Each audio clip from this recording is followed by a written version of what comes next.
back with another episode of Under the Hat. And today, on To Watch or Not to Watch. Go, go, go! Wheel!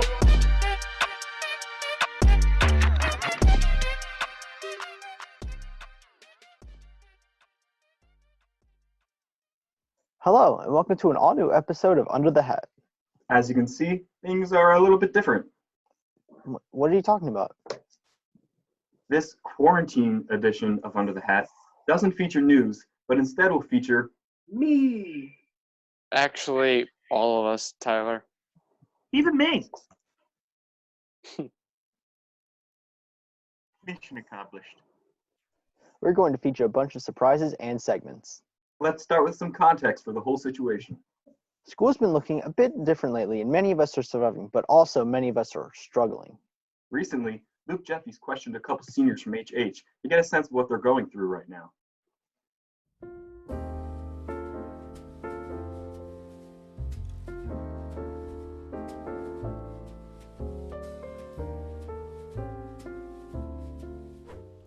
Quarantine's been alright. I mean, I'm getting stuff done that I didn't have the time to do before. Quarantine has been pretty rough. It's nice to spend time with family, but sometimes it's a little too much time. I mean, I miss seeing all my friends and stuff at school, so that sucks. Not being able to go out and hang with friends or see anyone. I've just been stuck inside, which kind of sucks. I don't like not having structure, so I feel like I've fallen into like really bad habits, and I haven't been sleeping right, I haven't been eating right, doing work, nothing. What I like about quarantine is that I have a bunch of free time and I get to sleep a lot, but what I don't like is that I can't hang out with my friends and I'm bored. Everyone's complaining about all this quarantine stuff and not being able to go outside and see their friends, and I do agree with that because that does suck. I like the freedom of online learning, but I also don't like the one-on-one, but it's not bad. It really hasn't changed my routine that much. I still just get on and play PS4 with the boys, you know what I'm saying? Like, hey guys, it's Luke, the creator of this segment. I hope you enjoyed everyone's opinions about the quarantine and the positives and negatives.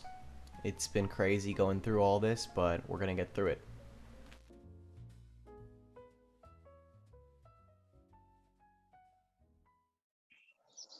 Thanks, Luke. Now let's see how the other seniors in the Zoom room are doing. I mean, I guess I'm okay. Yeah, this is kind of dumb. It's Early fine graduation. for what it is. Yeah, I feel the same way. Not much to do except homework and sit around and watch movies. Were we summoned? We have been chosen. Sure, why not? I guess we can do To Watch or Not to Watch next. Roll the clip.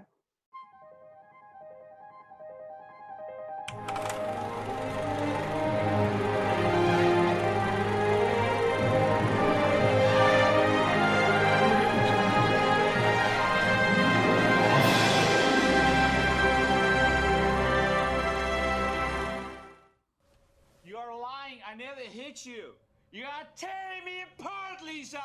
Why are you so hysterical? Do you When I said I understand? wanted to go home, Do you? this isn't what I meant.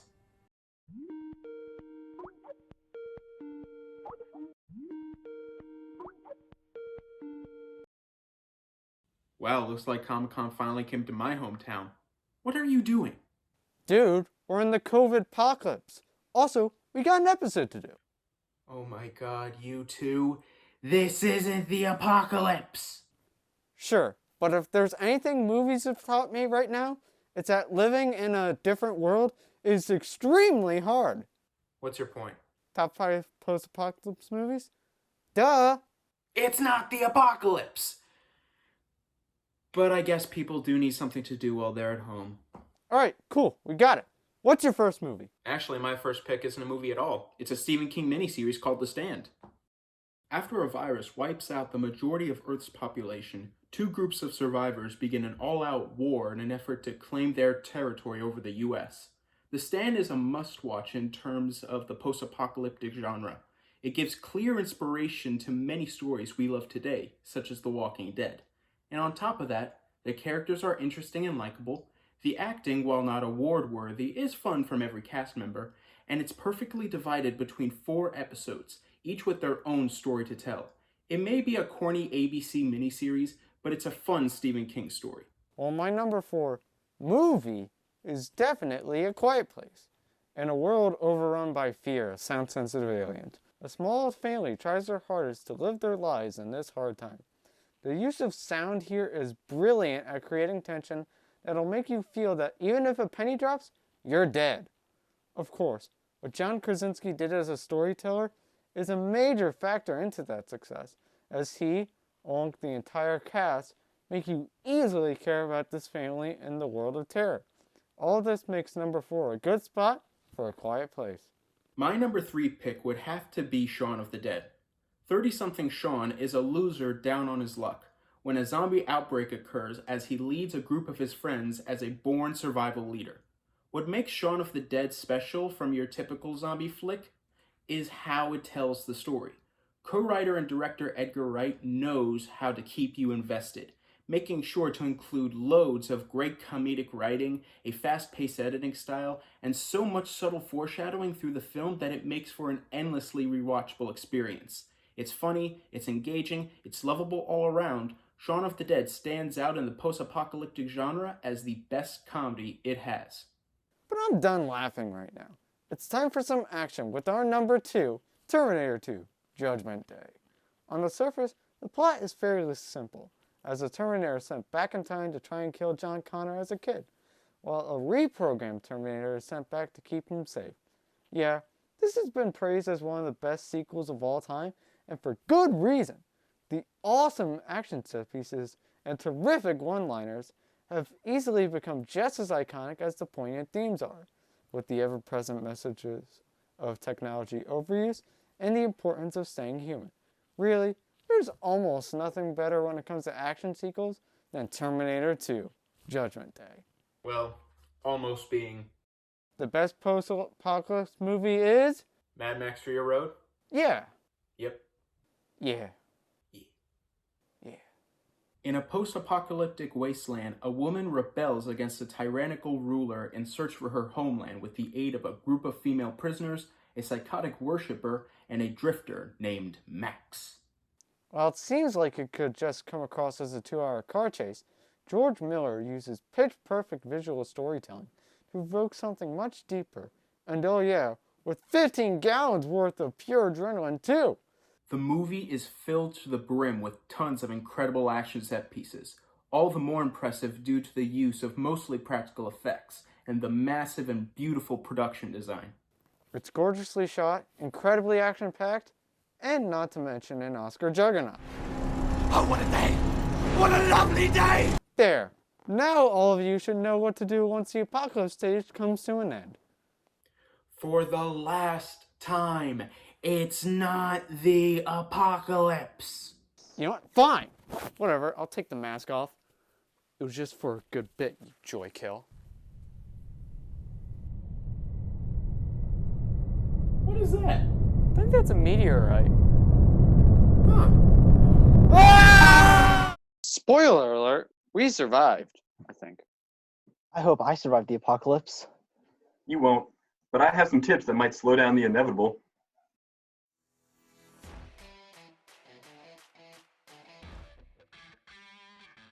What's going on? I'm Johnny Slow giving you some first aid tips and tricks. Now, before we get started, I have to disclaim that these methods should only be used as a substitute to traditional first aid procedures. Seeking professional medical help should be your first solution every time. That being said, let's get into it. First up, I have ground cayenne pepper. This household spice can stop bleeding on a serious or minor cut in as little as 10 seconds. Applying this powder on a wound is excellent at allowing the injury to clot naturally. Despite it being a pepper, reports show that it doesn't sting or burn on initial application, and it's great for disinfecting a cut too. Definitely something you'll want to check out on your next grocery trip. Next up, this hack should only be used for small cuts or scratches caused by paper or knife. I'm talking super glue. And while cheaper products like Crazy Glue and Gorilla Glue can be effective, they tend to have downsides, especially when applied incorrectly or in cases of allergic irritation. Because of this, it's better and more advisable to purchase FDA-approved medical glue, such as Dermabond. And while it's more expensive, it's definitely safer to use. Apply some of this to a surface of a disinfected cut and watch as it dries quickly, prevents air and dirt from getting into the wound, and dissipating from the cut by the time it's healed. Next up, we have a quick fix to keep a nasty cut closed using duct tape or any other kind of tape to create a butterfly bandage. For this part, you're going to want to take a strip of tape and snip it 4 times, 2 on each side towards the middle. Next, you'll want to fold the middle strips in on each other so that the sticky part is covered. Next, pinch the cut closed and apply bandage tightly to keep it shut. Now, on the off chance you needed to go out and get these supplies, I took the liberty of making a DIY face mask tutorial so you can stay safe out there. First off, you're going to want to grab your supplies. Paper towels, a piece of printer or loose leaf paper, tape, scissors, and an old shoe. Remove the laces and begin by sandwiching the paper between the towels. Make sure to cut the paper to size and to tape down the edges of the mask.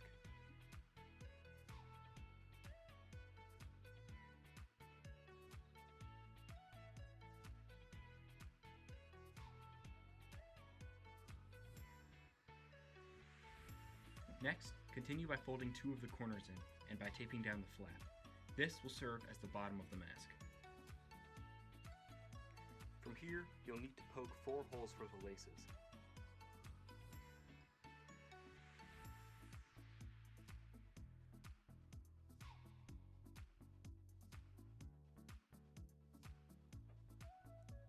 Then proceed to bring the laces through each hole evenly.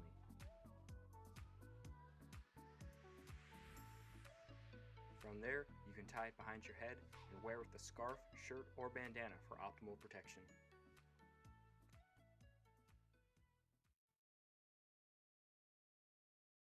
Crap.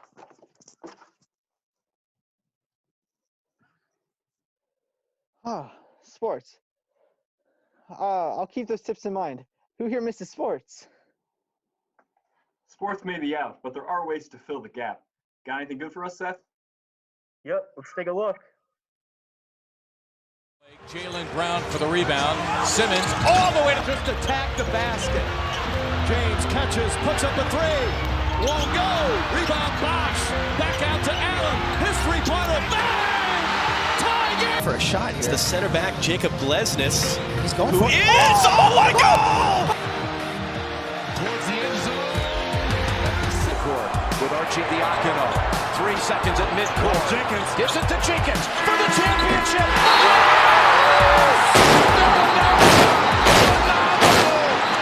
Hey everyone, I know we're all missing sports right now. We can't attend games and we can't even watch sports on our television. But we can do a few things to keep ourselves busy, and I will show you how exactly to do that. Here are some ideas.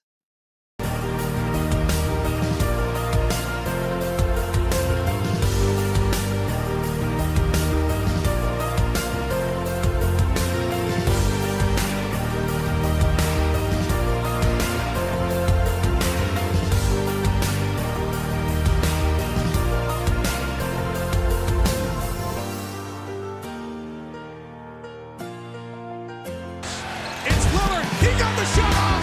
Lillard got it! And the Blazers win the series!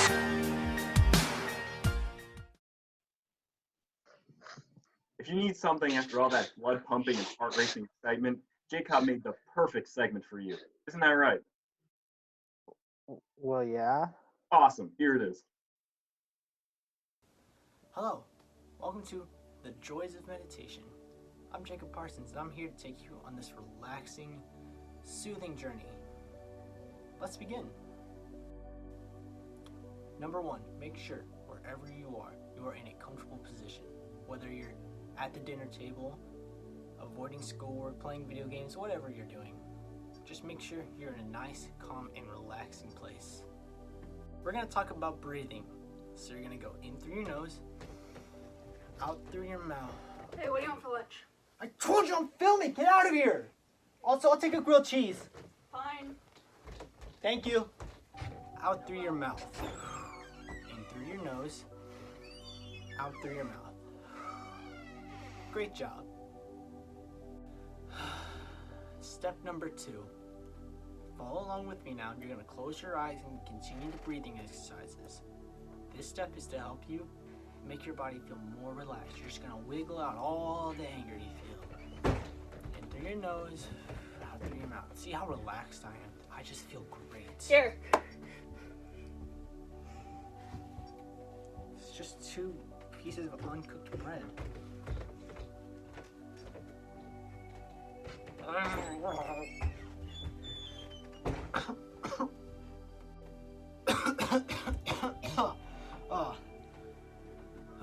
Step number 3. Now, this one's sometimes hard to do, but imagine you're in your happy place. My happy place is when it's raining outside and the water's just drizzling down on me. Well, it's not raining right now, but we do have a solution.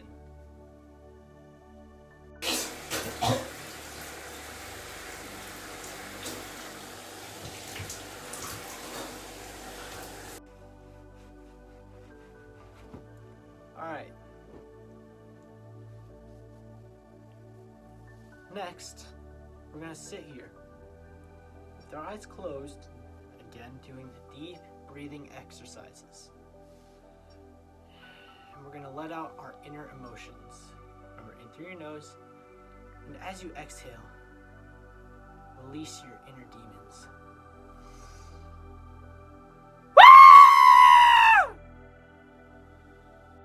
Our next step is simple. Do what makes you happy. For me, I like nunchucks. They're cool. Now, something you do with your happiness is make trick shots. Isn't this cool? I'm done. You know what? Here's a link to a guided meditation. I'm out of here. I'm done.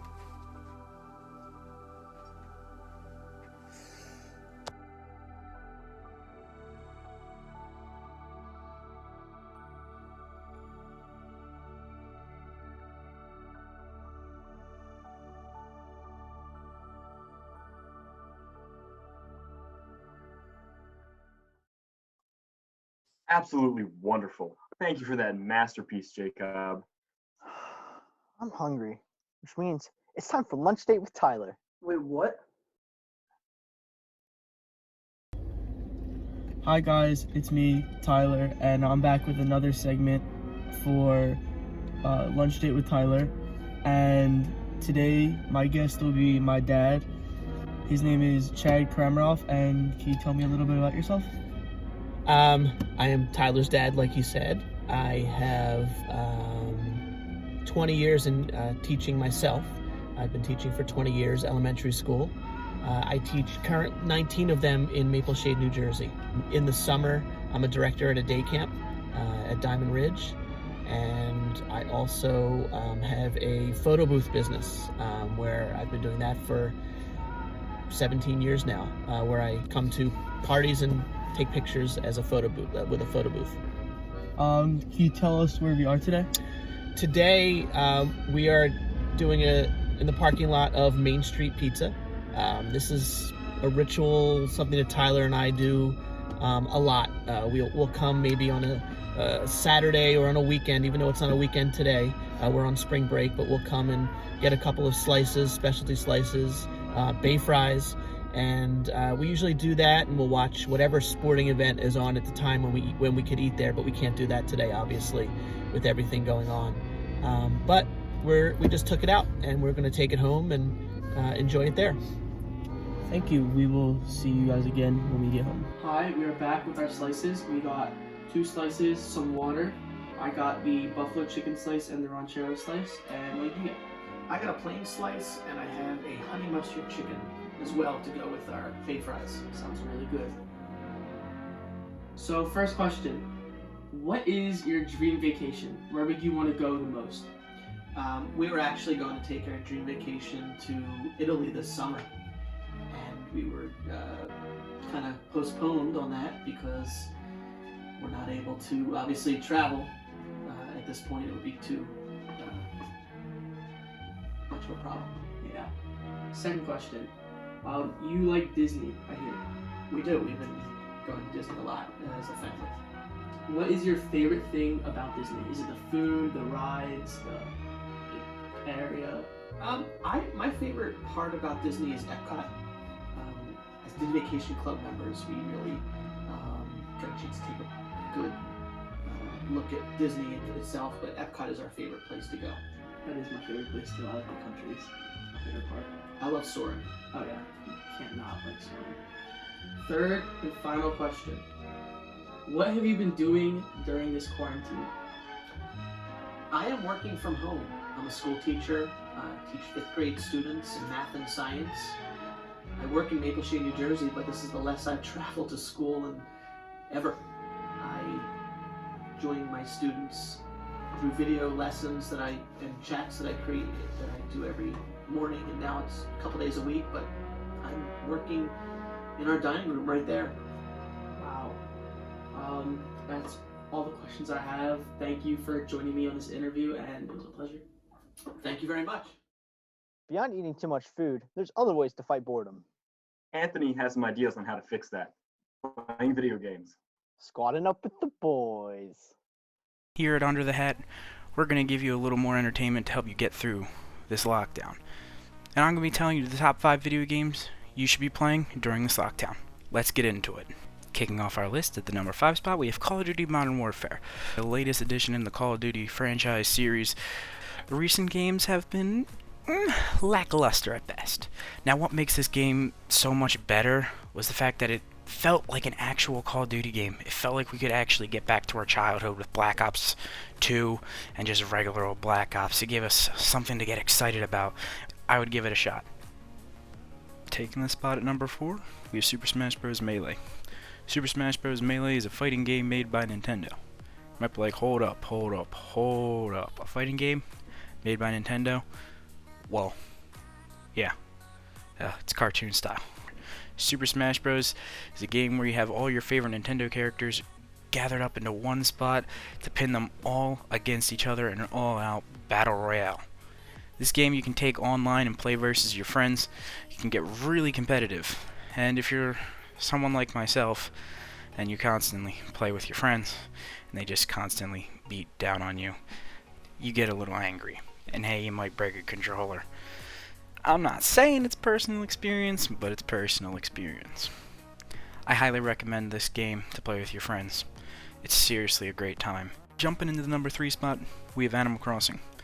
As someone who has never touched an Animal Crossing game in their life, I was intrigued to find how much hype there was around this game. And I thought, how could this game be fun? It looks pretty boring.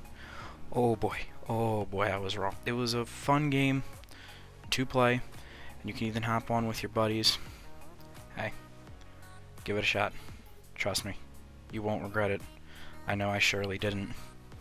At the number 2 spot, we have Jackbox Party Games. There's a whole slew of them. There's so many. There's 6 games to choose from. 6. They're all fairly cheap, around $20, so fairly easy to have a few friends chip in. Now you might be like, well, it's a party game. Don't you guys kind of have to be together? Well, no, you actually don't. This game is played with your cell phone. So all you need to do is hop into a Zoom call or a Google Hangout or whatever you want to use to talk with your friends with that you've been doing during this quarantine. And I'm telling you, some of these games are fun. I'm not going to spoil any of the games for you because things can get pretty wacky. Well, you finally suffered through. You made it to the number 1 spot. Now you could be like, what game could be better than all of the games that have been before it? Well, it's a game that has been around since about 2009. Minecraft. Now, Minecraft, you haven't heard that name in forever. You maybe haven't even touched the game in forever. Minecraft has evolved in so many different ways. They have improved the game so much. Now, you might be like, why would I play Minecraft again? You know, what could I possibly be doing on there? You can do anything with Minecraft. I mean, your imagination is the limit. And it's a great thing to do with your friends, because you can be anywhere. You can play it from any console. Doesn't matter. Now, we're all looking for something to do. Looking at something that's going to take us a while, keep us entertained. I'm telling you, Minecraft's the game. During this lockdown. Hey Jacob, how are you staying in touch with friends during all this? Social distancing! Right. Well, you can use Zoom, like some other people in this episode. How'd your trivia show turn out, Jake? Let's find out, shall we?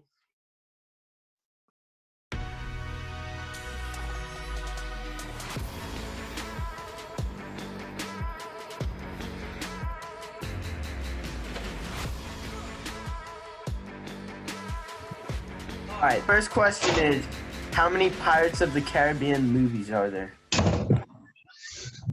Alright, we'll go with Luke. All right. What was the question again? How many Pirates of the Caribbean movies are there? Yeah. 3. 5. Me. 5. Alright, Steele. It's 6. No. Is it Alright, 5? Alex. It's 5. It's 5. Yes, sir. Oh, I dang literally it. get You want all the subtitles for 5. bonus? Yeah, Alex cheated. Alright, Alex, you can choose between entertainment, general knowledge, and quarantine now. Let's go with entertainment. Classic Alex. What was the Entertainment. top song of 2018? Oh, I know. Wait, 2015? Wait, say the year again? 2018. 1995. I know. Sunshine by Post Malone? Pick me. No. Pick me. Alright. Old Town Road. No. Oh, I know it. God's plan. Yes, sir. Alright, Yeah. Luke. So, Luke, what's the next category you want? COVID-19 quarantine questions, please. Alright, so how many people to the nearest 100,000 have And been infected by the virus? 1.9. Yes, sir. You suck, Seth. Alright. What is the what planet has the longest day in the universe? The longest day. Saturn. No. Seth. Venus. Yeah. Alright. So pick a category, Seth. You only have Quarantine, yeah. What does each letter and number in COVID-19 stand for? Oh, I don't know. Okay. Luke, would you like to steal? it's Okay. Corona. Okay, and then what is VI? Virus. And D? Date. Oh. That was a stupid guess, so I'm going to let you try again. What does D stand for? Coronavirus disease. Yeah. Oh there my we go. God. 19 is the year. And what does the 19 stand for? The year. The year it was discovered. All right, Luke Jeffis. That's what I'm talking about. Let's go. I'm so All right. It's this game. So your next question is, what month did the virus first appear? November. It's October. You say November, Tyler? I just said November, and that's the answer. Yes, it is. This is the final question. So, the person that gets it right, wins the game. Yo, Don't I get it first? What? Wait, don't I get the first guess? No, Yeah, I Tyler get gets the first guess. What country was first infected by the China. virus? What kind of this is so stupid. Come on. Boo. Be the worst final question ever. This is the worst game I've ever played. Trivia sucks. The person who made these questions sucks. This is the worst game I've ever played in my life. All right, well, that's all the questions I have. So, Oh, thank you for having me. Thank you.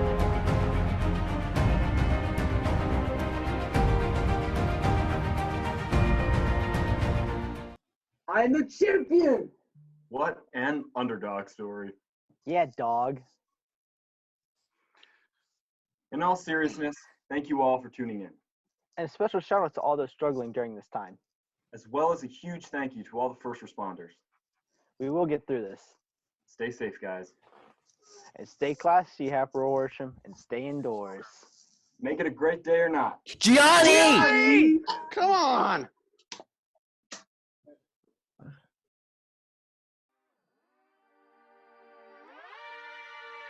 Welcome back to another episode of Under the Hat. And today on To Watch or Not to Watch. Go, go!